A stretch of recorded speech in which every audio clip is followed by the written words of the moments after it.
Assalamualaikum warahmatullahi wabarakatuh. Jumpa lagi dengan saya Ida Farida dalam pelajaran akuntansi. Kali ini saya akan membahas tentang jurnal khusus atau special journal.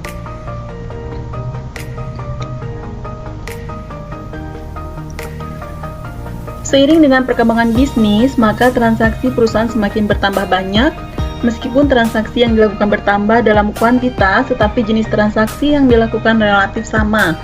Jika perusahaan menggunakan buku jurnal umum, maka bagian akuntansi harus menjurnal transaksi yang terjadi satu persatu. Hal ini dapat berakibat pencatatan akuntansi terlalu merepotkan. Oleh karena itu, di sini kita memerlukan buku jurnal khusus.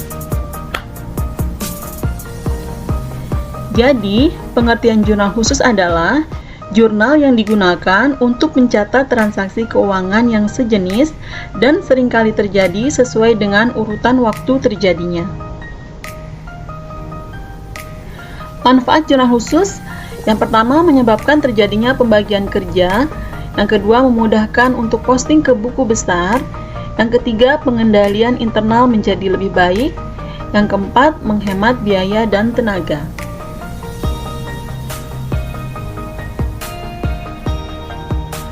Kemudian perbedaan dari jurnal umum dan jurnal khusus.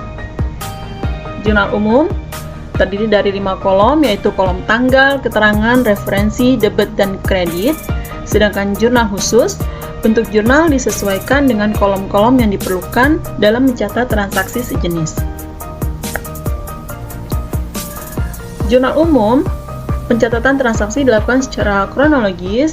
Sedangkan jurnal khusus, pencatatan transaksi dikelompokkan sesuai jenis transaksinya.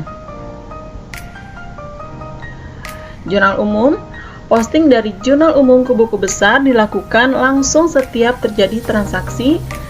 Sedangkan jurnal khusus, posting dari jurnal khusus ke buku besar dilakukan secara berkala dan kolektif di akhir bulan.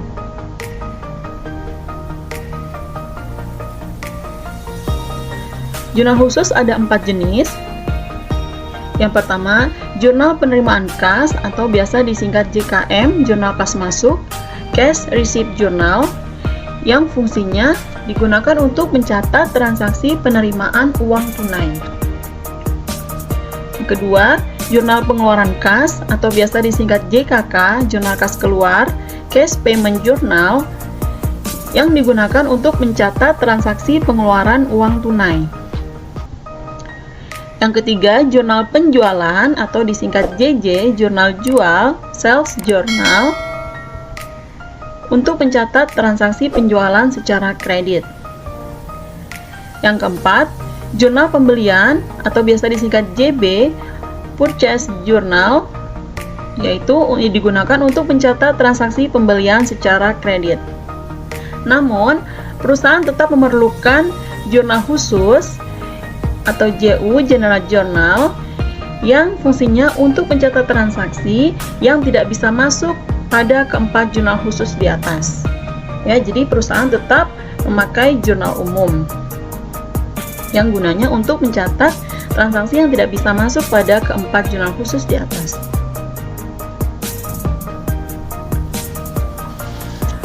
Jurnal khusus yang pertama yaitu jurnal penerimaan kas, cash receipt journal, digunakan untuk mencatat transaksi penerimaan uang tunai.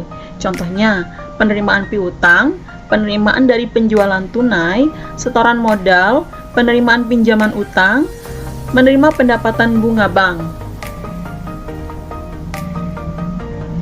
Ini bentuk jurnal penerimaan kas, digunakan untuk mencatat transaksi penerimaan uang tunai. Menerima uang tunai berarti kasnya bertambah. Kas bertambah itu di debit. Jadi, pada kolom debit ini tersedia akun kas. Dan juga pada kolom debit tersedia akun potongan penjualan. Akun potongan penjualan digunakan jika perusahaan menjual barang dagangannya itu memberikan potongan penjualan kepada pelanggan. Jadi, kalian bisa menggunakan akun ini ditulis berapa potongan penjualannya di sini. Nanti ditulis di sini. Potongan penjualan dianggap beban oleh perusahaan, beban bertambah di sisi debit. Oleh karena itu, di sisi debit di sini tersedia kolom potongan penjualan. Kemudian dari sisi kredit menjelaskan bersumber dari mana kas itu bertambah. Kas bertambah bisa saja bersumber dari piutang dagang. Jika kasnya bersumber dari piutang dagang, maka ditulis di sini, di kolom piutang. Jika kas itu bertambah bersumber dari hasil penjualan barang dagang, maka pilih kolom penjualan. Tapi jika kas itu bertambah bukan dari piutang dagang dan bukan dari penjualan, maka pilih kolom serba-serbi. Tulis nama akunnya di kolom akun, kemudian nominalnya di kolom jumlah.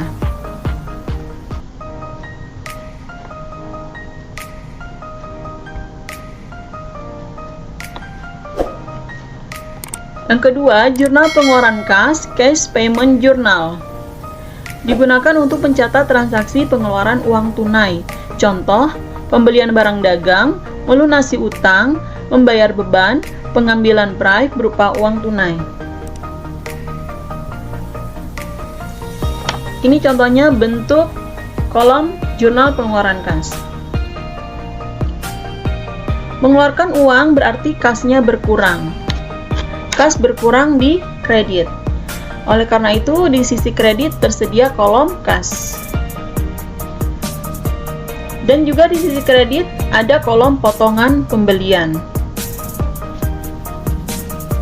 Jika ketika membayar atau membeli suatu barang, kemudian kita dapat potongan, nah potongan pembelian itu ditulis di sini berapa besarnya potongan pembeliannya.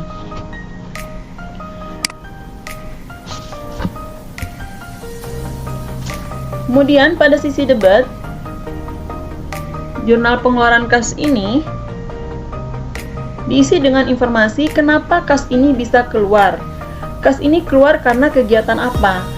Kas keluar bisa karena melunasi utang. Jika kas keluar karena melunasi utang, maka kalian pilih pada sisi debit kolom utang dagang.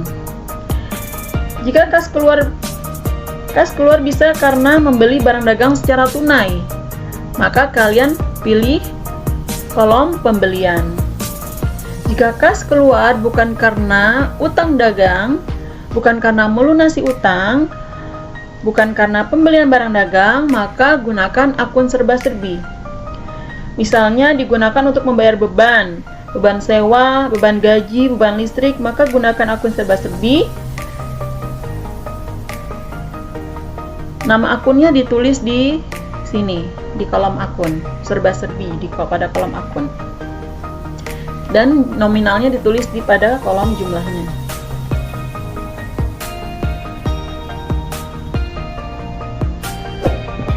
Selanjutnya, jurnal penjualan atau sales journal digunakan untuk mencatat transaksi penjualan secara kredit. Ini contoh bentuk jurnal penjualan. Tadi dari kolom tanggal, nomor faktur, keterangan, referensi, syarat penjualan, kolomnya. Kemudian ada kolom piutang dagang debat penjualan kredit. Ini di kolomnya dijadikan satu karena jumlahnya sama ya. Tapi ini kolom ini artinya terdiri dari piutang dagang debat penjualan kredit.